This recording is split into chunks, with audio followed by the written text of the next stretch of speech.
Welcome back to the channel. This is your boy Rich Latta here, back with another video, and we're going to be reacting to the WNBA GM survey. They do this before every season. I caught wind of something that was on this list already when I was on Twitter, and quite frankly, I think it's ridiculous. We're going to talk it through together.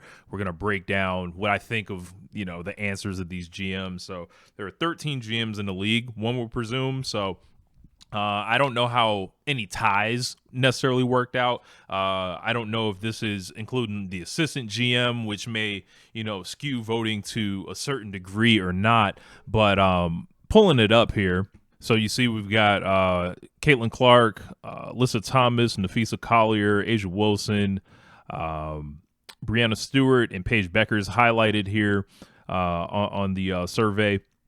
And let's see, WNBA GMs responded to 40 different questions about the best teams, players, and coaches' offseason moves. General managers were not permitted to vote for their own team or personnel. Percentages are based on the pool of respondents to that particular question rather than all 13 GMs. Okay, so that's how you get a tie then. Okay, first one. Which team will win the 2025 WNBA Finals? 60% of the responses say that the Minnesota Lynx will win the finals this year.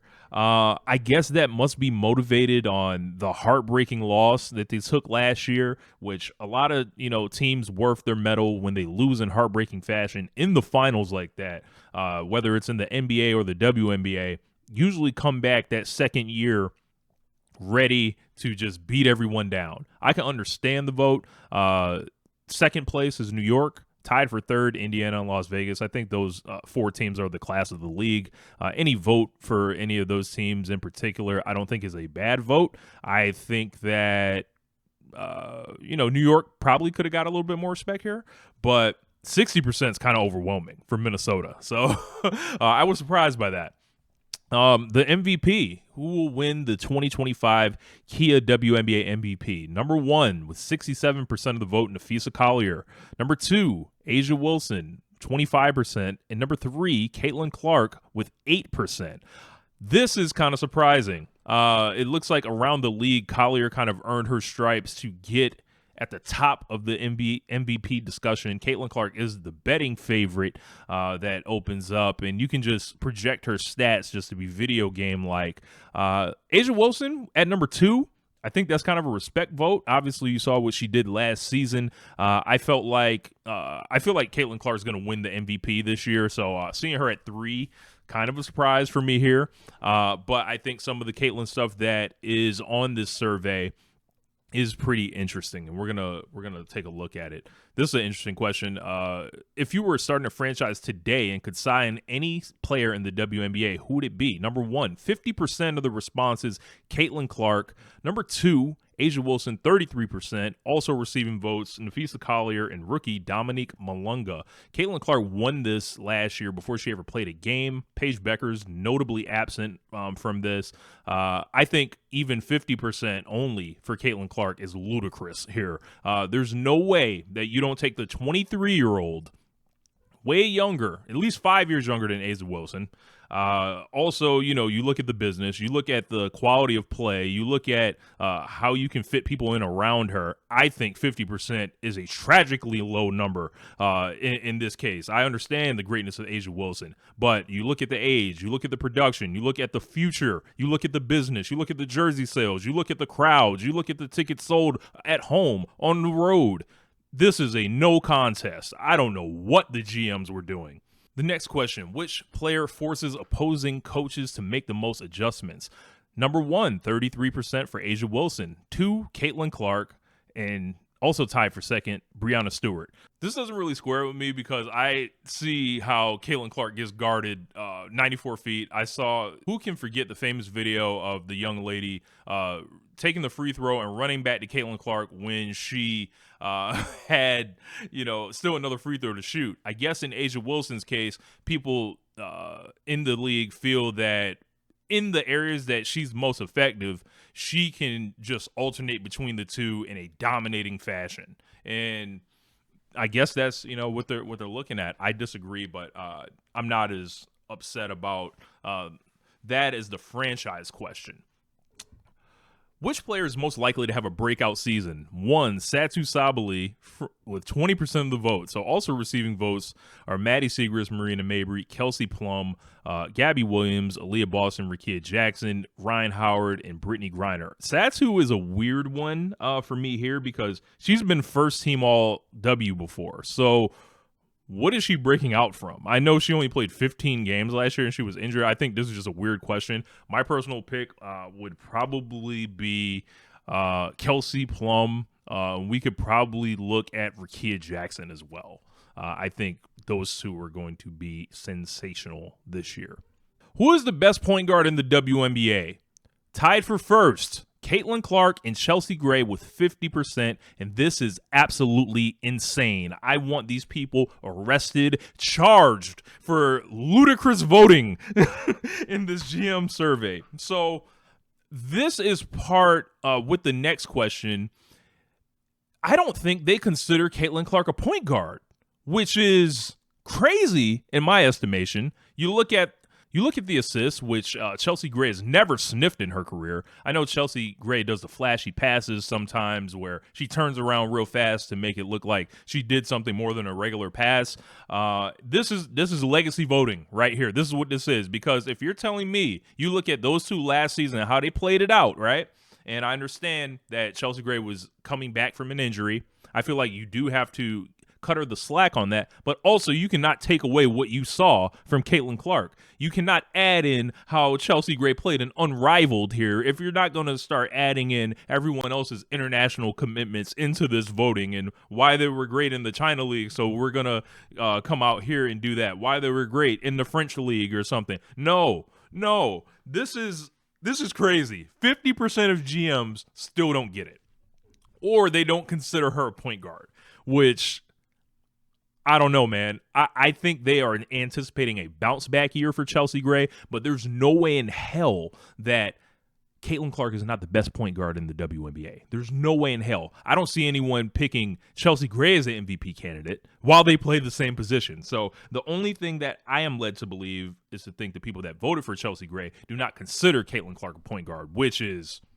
shambolic when you think about how she led the team and she draws the most attention. She sets the entire squad up, whether it's Kelsey Mitchell, who she assisted Kelsey Mitchell 81 times last year, more than any guard in the league has assisted somebody. I think this is embarrassing that you would, if this was the NBA, they would never do this. Chelsea Gray is, I believe, in her 30s already, coming back from an injury that she showed she wasn't 100% from. So, like, what is it based on? You're not basing it on last season. So you're basing it on 2 seasons ago at minimum, which, again, Caitlin Clark already broke the league and, no one has ever had a season like her before. So, interesting. If you want to give me turnover to assist ratio, I'm going to tell you to go to hell. Like, now, who's the best shooting guard in the WNBA? Number 1, Caitlin Clark. So there's confusion here. And maybe that's a good thing. Maybe that's the future of the league, whether you can be interchangeable from the 1 and the 2. She wins it flat out with 33%. Tied for second, Kayla McBride and Sabrina Ionescu. Others receiving votes, Arike Ngumbawale and Jackie Young. I want Kelsey Mitchell to get a little bit more love here. Just saying. I thought Caleb McBride was sensational in the WNBA Finals. Showed a level of will to compete that you can just see written all over someone's face. Sabrina, not really getting the love here. I feel like did win the title last year. Kind of runs point guard. So with her getting no votes and Chelsea Gray scooping them all, still, this is bad. Who's the best forward in the WNBA? Now, this is wild. Tied for first, Nafisa Collier, 33%, with Asia Wilson at 33%. Number 3, Brianna Stewart, 25%. Number 4, Alyssa Thomas with 8%. So, Collier and Wilson get 33% of the vote, but Asia Wilson is coming fresh off of, a unanimous MVP. These are media voted. We don't know who votes for these. It's interesting that coming off a unanimous MVP that she ties with Nafisa Collier, which makes me call into question, maybe it was not a unanimous MVP. Maybe it wasn't. We should consider it. When Nafisa Collier was the defensive player of the year last year, when she finished, as a second seed with a way less talented roster around her than Asia Wilson did. I find this telling. Breanna Stewart still getting some love there, even though I think she's, due for a step back. And Alyssa Thomas, just solid, gets 8%. And I think Asia may suffer also from the center forward thing that Caitlin Clark does with the shooting guard, point guard thing. Asia Wilson is the best center in the WNBA, it says, with 50%. Number 2, Jonquel Jones, 33%. And number 3, Brittany Griner at 17%. I don't think BG is on that level anymore. I think this is reverence and respect. We will see what she does this year in Atlanta, but I'm just not seeing her at that tip-top level at this time. Offseason moves. Which team made the best overall moves this offseason via free agency, trades, and the draft? No surprise. Number 1, the Indiana Fever with 64%. Number 2, Dallas, drafting Paige Beckers and Isaiah James, I believe, doing a lot of trades to get Dejanay Carrington, Nalissa Smith in. I think it's still a roster that's going to have to go through struggles and figuring out how they're going to generate offense outside of Enrique and Paige, but we'll see how it goes. Others receiving votes, Phoenix and Chicago. I think Phoenix should have definitely probably got on here before Dallas. If you got Alyssa Thomas to walk in the door, if you traded for Satu Sabali, I think those two are going to be pretty effective. Chicago getting votes, I don't love that. Which player acquisition will make the biggest impact? Number 1, Alyssa Thomas at 50%. 2, Kelsey Plum at 30%. 3, Satu Sabali at 20%. So Alyssa Thomas, perennial MVP candidate, first team all-league player, switches teams. I think that's the right vote here. Don't sleep on Kelsey Plum, though, because, getting that leash to be the first option, that's going to be life-changing for her. Next question. What will turn out to be the most underrated player acquisition? Tied for first place, Sophie Cunningham, Ariel Atkins, and Dejanay Carrington. So a lot of, guard forwards, people that can play multiple positions. They're all splitting votes right there. Others getting votes are DeWanna Bonner, Natasha Cloud, Sammy Whitcomb, Courtney Vandersloot, Kayla Thornton, and Golden State, and Alyssa Thomas. I guess Alyssa is not underrated because she's so properly rated. I think Sophie's going to be awesome. I think she's going to be a backup point guard. She's going to play...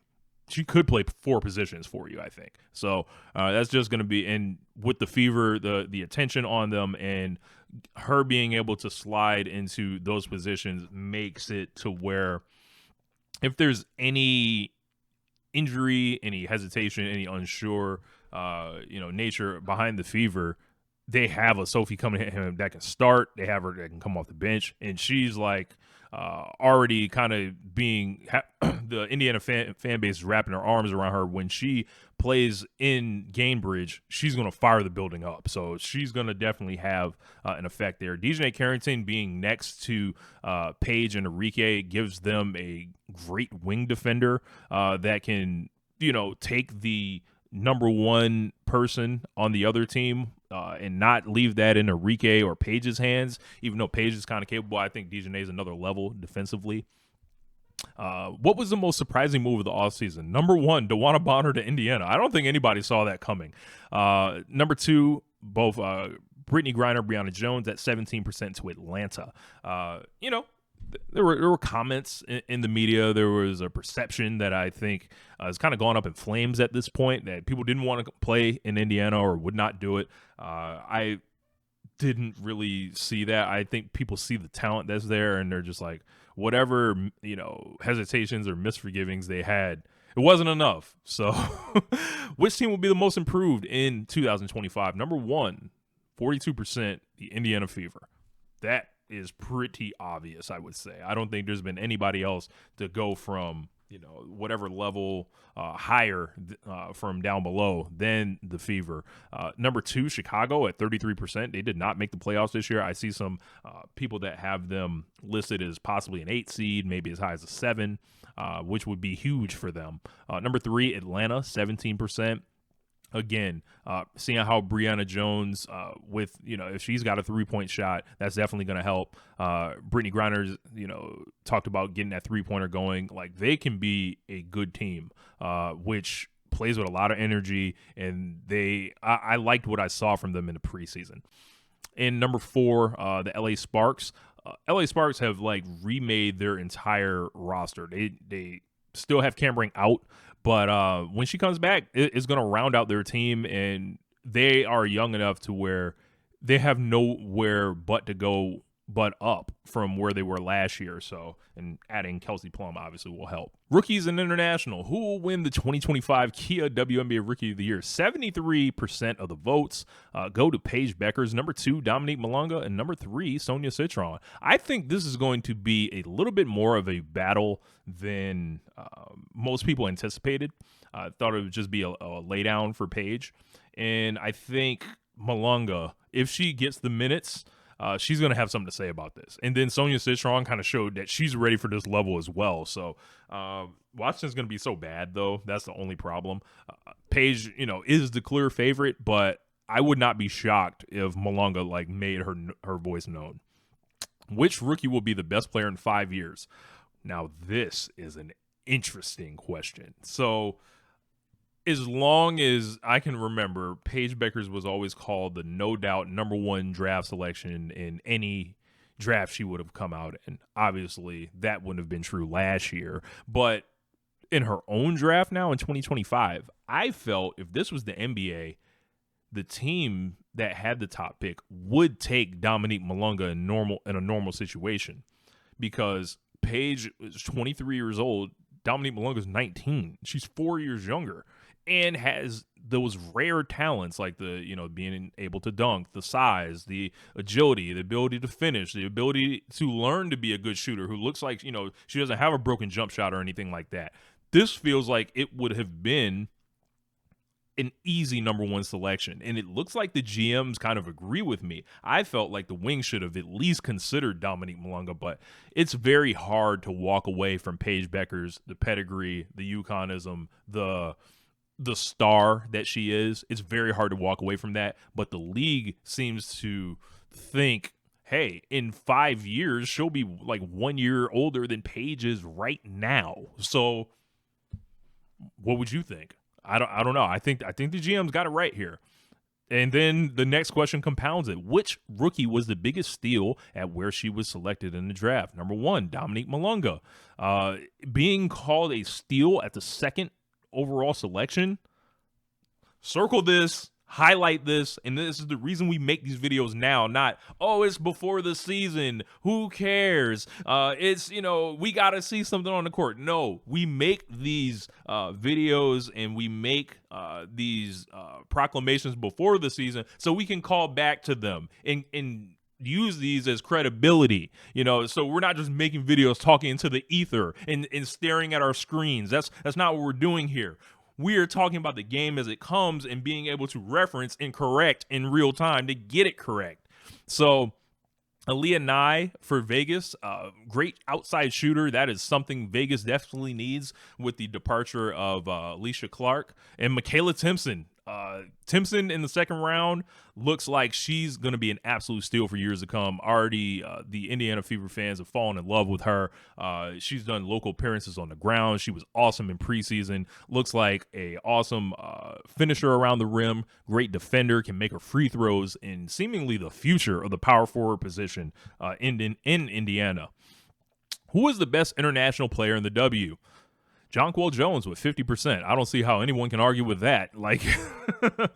That performance in the WNBA Finals was great when both Breanna Stewart and Sabrina Ionescu crapped down their legs. Jonquel was there to save them, whether it was on the inside, scoring the dirty points, or just being wide open, with that silky smooth jumper. Love what Jonquel Jones brings to the game. To Ezzy Magbagor and Dominique Malonga, Seattle teammates, both 17%. Leonie Fibich, another international player, Jonquel's teammate, she made so much of an impact on the finals, but kind of a Ginobili-like impact, being able to start, come off the bench, and just be this hidden weapon. And then Satu Sabali there. Which country outside the U.S. is producing the best WNBA talent right now? France, no question right there. 92% to Germany with 8%. Defense. Who's the best defensive player in the WNBA? Reigning Defensive Player of the Year, Nafisa Collier, gets 33%. As you can see, she put Breanna Stewart in jail for half of the finals last year. Number 2, Alyssa Thomas. Number 3, Asia Wilson. Great shot blocker there. And Alyssa's just like, you should see those surveys that they give about the toughest person in the league, person that is seemingly the big dog or the big boss no one wants any problems with. It's always Alyssa Thomas. So that translates well to defense. Who's the best interior defender? So we've got number 1, Asia Wilson with 67%, Ezzy Magbagor with 17%, and Nafisa Collier, very undersized, but still gets the job done there with 17%, tied for second. Agree with all that. Who's the best perimeter defender in the WNBA? Number 1, Dejanay Carrington. You can not like her. You can think she does too much, or she's dirty, or she's following that seatbelt thing that she does. That is real. Like, that is real. So, number 2, Jackie Young and Brittany Sykes, both from getting that second spot with 18%. And then, interestingly enough, Alyssa Thomas pulled some votes there. Which team will be the best defensive team in the WNBA? Number 1, Minnesota with 73%. Basically, no one else even they saw fit to vote for. So that's interesting. Coaches. Who's the best coach in the WNBA? Number 1 by a mile, Cheryl Reeve with 83%. This is how I know Cheryl Reeve is lit. Because she did all that complaining after the WNBA Finals Game 5, as far as like taking the refs to task, basically saying this shit was stolen from us, and they did not fine her. They basically agreed with her. So, like, if you can do that in the press conference, and you just saw how it seemed like she got the most out of this team, which really only had one great super duper player on it. In a league this stacked, I totally agree here. Number 2, Becky Hammon. Interesting that Sandy Brondello was not on here, who was openly encouraging her players to flop for calls over the house mics on ESPN in the WNBA Finals. Interesting she's not there. Which head coach is the best manager / motivator of people? Number 1, again, Cheryl Reeve with 36%. 2, Becky Hammon. 2, Stephanie White of the Indiana Fever, 27%. And number 4, Sandy Brondello. So, which head coach makes the best in-game adjustments? Number 1, Cheryl Reeve. Number 2, Becky Hammon. 3, Sandy Brondello. Cheryl Reeve gets 50% of the vote there. Interesting. So, which head coach runs the best offense? Tied for number 1, Cheryl Reeve and Becky Hammon, 45%. You got Collier and you got, everyone that they have, you have Collier in Minnesota, and then you have, Asia Wilson in Vegas. It's very easy to design an offense around them. I would wonder why Carl Smesco is here. I guess he just has a reputation that precedes him from college, and they hope to kind of see that. I would think the Fever might have gotten a vote, but, they didn't.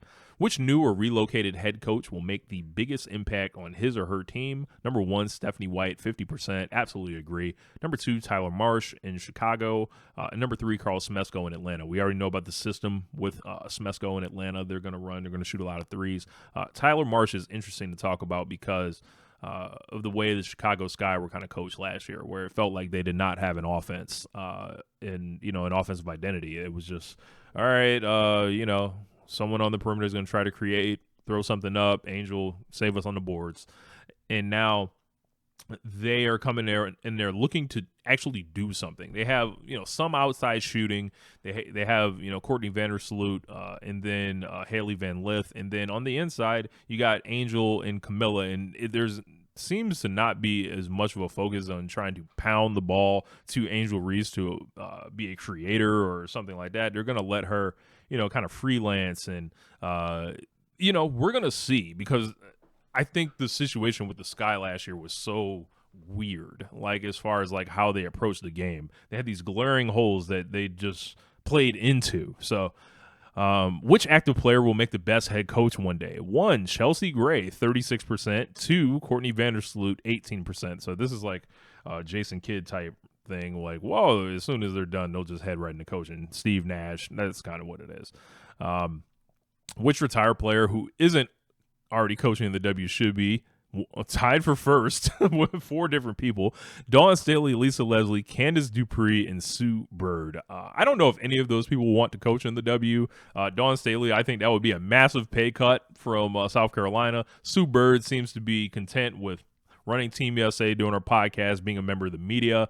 That is a lot of undue stress, especially the way that the WNBA is set to change over the next couple years. It's going to be schematically, a lot of different offenses coming in. You're going to have to do more than motivate. You're going to have to do more than coach defense. It's going to be really like a players, and it's going to be a complete organizational effort from the front office to coaches to like designing and maximizing their players.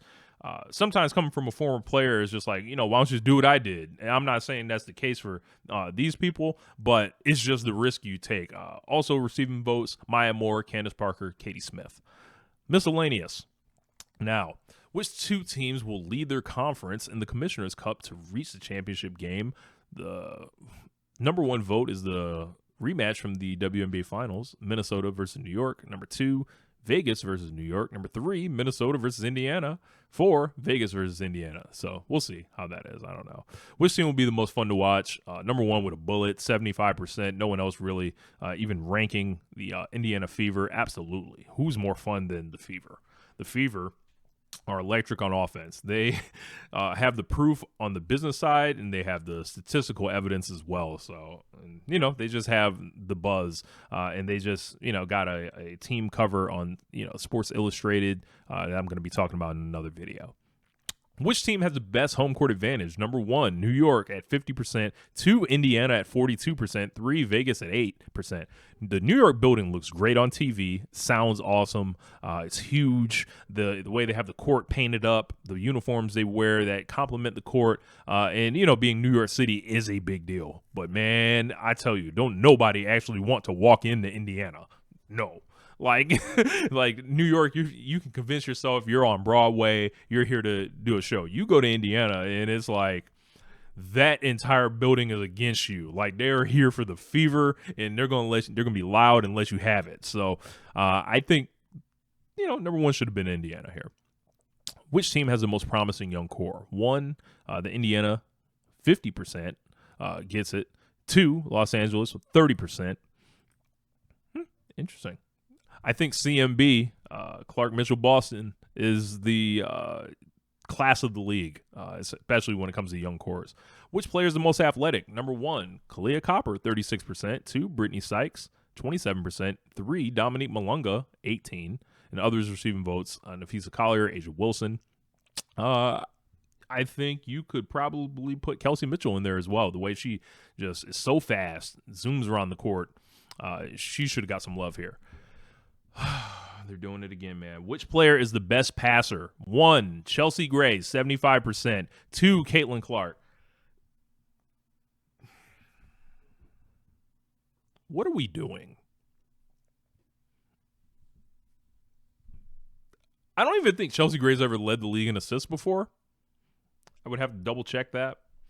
But I think there's still a segment of people that don't get it with Caitlin Clark.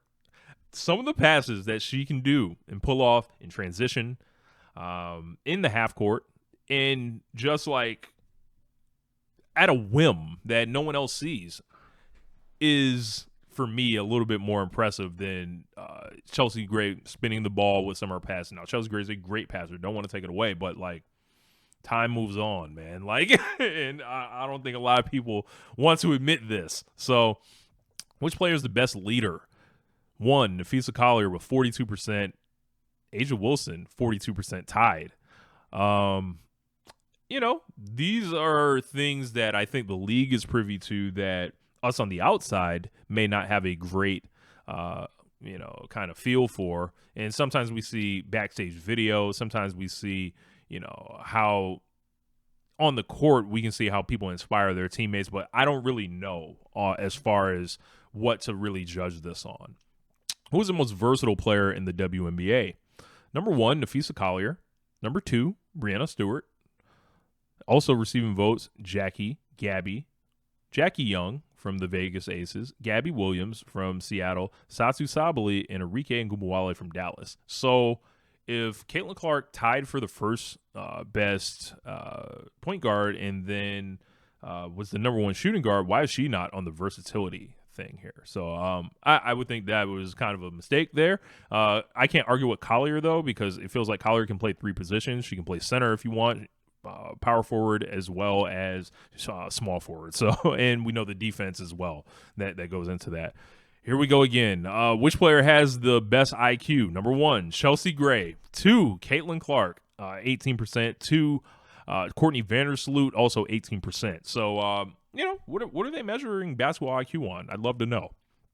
Which player would you want taking a shot with the game on the line? Number 1, Chelsea Gray, 25%. And this feels like a this is a legacy thing with this Chelsea Gray stuff. I'm sorry, I don't mean to sound like a Chelsea Gray hater or anything. It's just like, I don't think that they took into consideration last season and are using it to evaluate this year. I guess they just assume she's going to have the bounce back year of bounce back years, and if that's their rationale, I can understand it, but again, you cannot take away everything else that happened last year and then use Unrivaled to justify everything. No, this is not like that.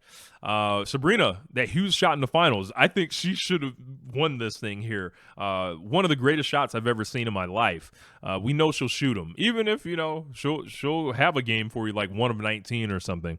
Tied for second, Sabrina, Asia, and Nafisa Collier, all 17%. Others receiving votes, Caitlin Clark. I think I would take Caitlin Clark getting more votes here as well because she's more dangerous on, much more of the floor. I don't know, man. Anyway, what do you think of this survey? There were some interesting results on this thing, and I don't know how people are going to react to this. I'm very interested in what you guys think of some of those the Chelsea Gray, Caitlin Clark ones, what these awards are trying to say. Is there a narrative you're seeing in them? Is there, are they correct? What do you see? You saw how I felt about them. And let's do it, man. I'll talk to you guys in the comments. This is Rich Latta, One Lifetime. Follow, and I always appreciate you guys' support.